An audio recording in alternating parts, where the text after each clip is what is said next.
Hi, my name's Eric DeMilt. I'm a development director with Obsidian Entertainment. I'm here with Aiden Karabiak, one of our class designers, and today we're going to talk about the Paladin Cryomancer. We got gameplay footage here of a run-through of a solo dungeon from our recent technical beta weekend, the Lanber Catacombs. And Aiden, why don't you tell us a little bit about what we're seeing here? Yeah, absolutely. So Paladin kind of charging right into combat here. That's Onslaught. It's your one key. And that'll dash you into combat. It's upgraded actually on this Paladin now, so that's why you're seeing all the enemies get pulled into you. So Paladin, tank class, pull all the enemies to you at the start of the fight. It's a good way to start keeping aggro. Paladin's a combo class. You see her going through different attacks. Those are on your left and right mouse button there. A bunch of different attacks that you can do off of that. You've got a Seal of Light, which throws an X forward, deals damage in a line. If you got a really strong single target attack, probably the core of your single target combo, called Punishing Bolt. You'll see that get used a whole lot here. You've got Celestial Shield, and you can see when Celestial Shield is destroyed, that actually detonates and does damage to all the enemies right around you. Cool. One thing we should point out is in these solo instances, right, we can do a lot of environmental puzzles. So as you saw that object in the center of the room, right, player's gone off, used it to get a buff, right, giving her a combat advantage. And that'll come up again in later boss fights throughout this instance. Yeah, so we see we've got the buff right now, lasts for a little while. Usually probably increasing your damage here, and also give you heals depending on which one you end up getting. There we go, that's the Punishing Bolt attack. And of course we've got dashes here. You can see we've got kind of contextual cues that pop up whenever the Paladin's energy gets low. You'll have that Q icon come up for you that lets you use your Holy Ground, which essentially makes it so all of your abilities can be cast without consuming energy. She's fighting these mobs, right? Occasionally health globes are popping off. These allow you to restore health mid-fight. So we're going to move on forward to one of the first bosses in the level. Again, this one's going to teach you a bit about the environmental puzzles. So he's blocking your progress forward through the dungeon here. So you're going to, yeah, literally blocking that door. So you're going to do some damage, build up your energy there. And then as he summons ads here, which hopefully he'll do on cue. I'm sure he'll get there. He Yep. definitely looks like somebody who wants to eat you. We'll see if we get hit by that ability or not here. But essentially what's going to happen with this fight, he's going to summon these ads as you're seeing right here, and as soon as you use the environmental component, he's going to stop throwing the ads. So you essentially chuck the acid in his mouth there, he chokes on it a little bit and stops summoning the ads. It also gives you a good opportunity to get your health back while he's doing that. All those health globes that dropped on the ground, you kind of run and get those before you get back in the fight. While those ads are up, he's going to be invulnerable for a bit as well, so you're going to need to take care of them. And then get back in the fight with him. You can see the Paladin going through a combo rotation there when she's attacking him, focusing on those single target high damage combos. There goes another jar of acid off. It looks like he got more ads summoned in this time.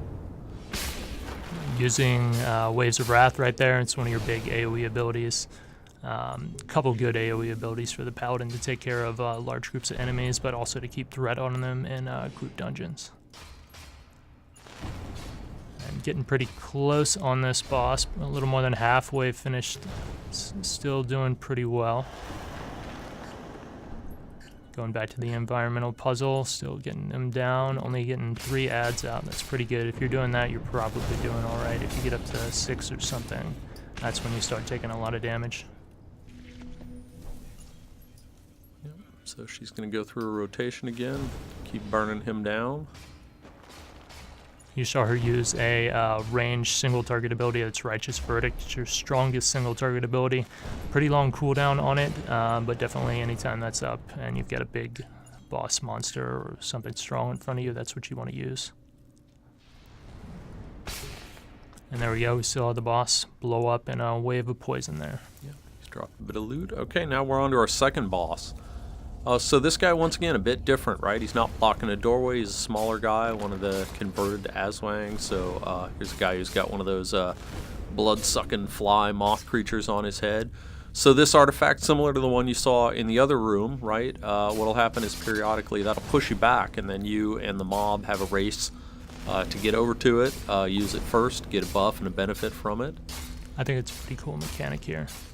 And then as the fight goes on, it's going to get progressively harder for you to do.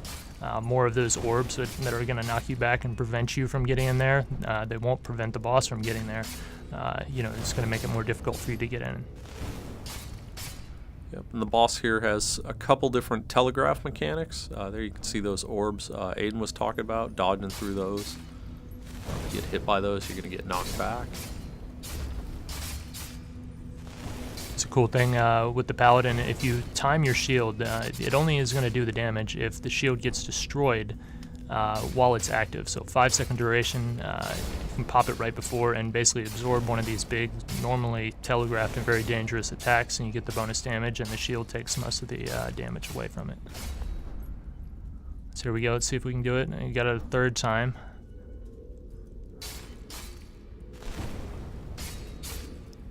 So she's moved out of the way of those big attacks most of the time. Yeah, doing a pretty good job. There's one other attack that this guy does. It's like a scream.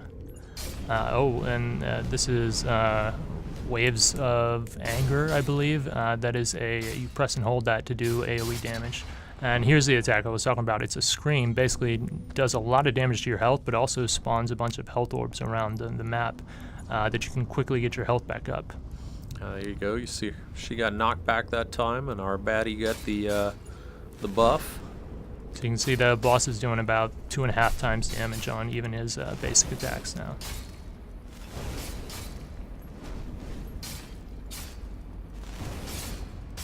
And that's the actual short-term invulnerability ability.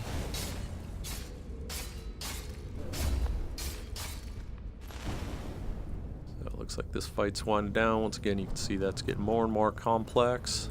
There's the Paladin's ultimate. Flying up into the air, crashing down into the ground for some massive damage. Going through those combo rotations, you get the most damage out of each strike. Nearly there now. Might be able to finish him before the next pull. And I think right here you could probably, finish him before you even go. Here we're going to switch over to the Cryomancer class. So this is a powerful DPS class, a Frost Mage, a lot of movement during combat. You can see she's got her own weapon, the Ice Shard and the Cryo Frame. See how she does against this big group of mobs right now. It's a cool way to start against AoE mobs. Use the Ice Statue. It taunts and slows the enemies around you, freezes them. Also environmental hazards in this part of the map, so you always got to be careful about that. It's kind of previewing what's going to be happening on that last boss here. Very cool finisher on the Cryomancer, locks them in that huge block of ice. Cryomancer is a DPS class, but a lot of really good utility. It's a snowball. It's really kind of a funny effect. Any enemies that it picks up in the way, it just kind of rolls with it and then blows up at the end. It's a really popular effect in PvP. Rolling up your friends, and that is a great deal of fun. You can see as a pretty powerful DPS class with a lot of utility against single target and multi-target. She's able to burn through these packs of mobs pretty quick. You get down here to these groups of Mantides. You can see the icons above their heads showing their different combat roles.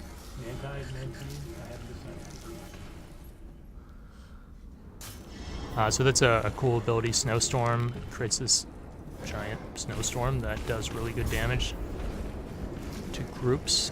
These are much more difficult trash mobs than a lot of the ones we've run into earlier, so you see we're pretty low on health right now. Let's see if we can get through this. Cryomancer works a little bit differently with the main attacks. They're press and hold that basically upgrade what that ability is going to do. So left mouse, you've got your basic attack that we're just throwing right now. And then if you hold it, that does an AoE. And on your right mouse button, you've got Icy Thorn that is going to consume your energy and do a lot of single target damage. And again, if you hold that down, it's also going to apply a dot on the enemy. Another cool component on the Cryomancer, you can upgrade your normal dash. All classes get a dash, but the Cryomancer gets this awesome slide ability. So you go an additional distance, but you also create this area on the floor in which when enemies walk through it, they're going to take damage and they're going to move slowly. You can see the Cryomancer using some of her utility spells to survive that fight. She was able to use the Icy Statue to get those mobs off her for quite a bit of time, lower their damage that she was taking, finish them off one by one. So once again, a similar fight. This one's got a tank in it, so we'll see how the Cryomancer handles this one. Yeah, making sure you pick up the health orbs whenever they pop up. On regular trash enemies, you have to kill the enemy in order for those orbs to come up. On bosses, you'll see next to their health a number of health bars, and every time you get rid of one of those health bars, you're going to get a health orb. And those will go away if you don't pick them up quickly, so a lot of times that can be the difference between you winning or losing a fight. Cryomancer used her ultimate early in this fight to freeze the entire battlefield, so she was basically able to burn down one of the enemies while the others were frozen. There's that Icy Statue again, taking some of them out of the fight. Not all of them are out of the fight yet, but it looks like she's doing pretty well this time. And a lot of movement on Cryomancer. You can see just about all the attacks you're doing, you're still able to do it on the move. So it's going to give her a very different feel than what you get with those melee classes.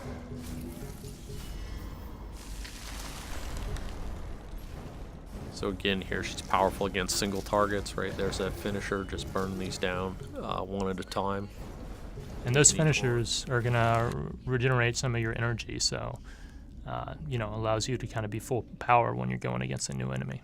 All right, so we're headed into the final fight here, and it looks like we're going to take a bit of a rest, heal up, and I think, let's see, stopping again? Yeah, maybe this is taunting the boss. I feel like he might get upset about that. Because honestly, this is getting a little raunchy at this point, and she hasn't even beaten the boss yet. I feel like we should practically add a mechanic. You get 300% damage if you taunt within some range with them like this. And she's still going. All right. Okay, that was a good move. There we go. All right, so it looks like we're back to the fight here. So this is the final boss in the Lanber Catacombs. She's going to have her own unique mechanics. You'll see come into play here, pulling a lot of the things you learned earlier on, right? Those environmental hazards. Pillars of rock falling down, big AoEs she's going to cast. Yeah, it's the main mechanic on this fight. When she drops the rocks, just make sure you're not underneath them. When those come down, those will knock you back, do a good amount of damage. And then after she does that channel attack, just make sure you're behind them when that goes off. It does a pretty good chunk of your health if you're going to take hits from it. This fight can obviously be much different depending on the type of class you play. Playing a range class, right? Avoiding these pillars of rock. And the big AoEs, much easier when you've got a lot of standoff damage. So it's nice that you're able to kind of switch classes when you're out of combat. So maybe you wiped on this using the Paladin like I did the first 3 times, right? You can come back as a Cryomancer and tear this mob up. And that's one of the cool things you get when you can just switch classes on the fly. All the classes should be able to clear this content, but there are just going to be certain things that individual classes are going to be better at. So as you develop those different classes as you're playing through the game, you kind of look at a situation that you're having a hard time with and, change out some of your abilities, your talents, or change out your class to try and have the best chance to beat a given boss.